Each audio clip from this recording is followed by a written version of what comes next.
ഇന്ന് ഇങ്ങോട്ട് വണ്ടി ഓടിച്ച് വന്നിട്ടുള്ളത് മനുവിന്റെ കൂടെയാ. മനു ഇവിടെ ഷൂട്ടിങ്ങിന്റെ സമയത്തൊക്കെ ഉണ്ടായിരുന്നു ഭീഷ്മപർവത്തിന്റെ. എനിക്ക് അകത്തെ വിശേഷങ്ങളെ അറിയുള്ളൂ. ഇവിടെ പുറത്ത് മുഴുവൻ ഭയങ്കര തിരക്കായിരിക്കും ആ സമയത്ത്. കുറെ കാരവാൻസും നിറയെ വണ്ടികളും. അപ്പൊ ഇവിടത്തെ വിശേഷങ്ങൾ ആക്ച്വലി ഈ ഗ്രൗണ്ട്സിലെ വിശേഷം എന്നെക്കാളും നന്നായിട്ട് അറിയാം മനുവിനാണ്. ഇവിടത്തെ വിശേഷം എന്ന് പറഞ്ഞു. ഇവിടുത്തെ വിശേഷം കാരവാനായിട്ടാണ് വന്നിട്ടുണ്ടായിരുന്നത്.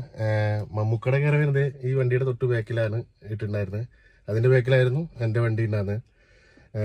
മറ്റേ സൗബിൻ ഇക്ക അതുപോലെ ഷൈൻ ടോച്ചാക്കോ ആയിരുന്നു വണ്ടിയില്. പിന്നെ കുറെ വണ്ടികൾ ഉണ്ടായിരുന്നു, വേറെയും കാരവാൻസ് ഒക്കെ ഉണ്ടായിരുന്നു, ഒരുപാട് വണ്ടി ഉണ്ടായിരുന്നു. എനിക്ക് തോന്നുന്നു ഏകദേശം ഇവിടെ അമൽ നീരദ് പ്രൊഡക്ഷൻസ് എന്ന് പറയുമ്പോ തന്നെ നമുക്കൊരു ബോളിവുഡ് സിനിമയ്ക്കൊക്കെ വന്ന ഫീലിംഗ് ആണ്. എത്ര കാരവാൻ ഉണ്ടായിരുന്നു എന്ന് എന്തെങ്കിലും ഓർമ്മയുണ്ടോ? 3 വണ്ടി സ്ഥിരമായിട്ട് മമ്മൂക്കയുടെ സൗബിനിക്കയുടെയും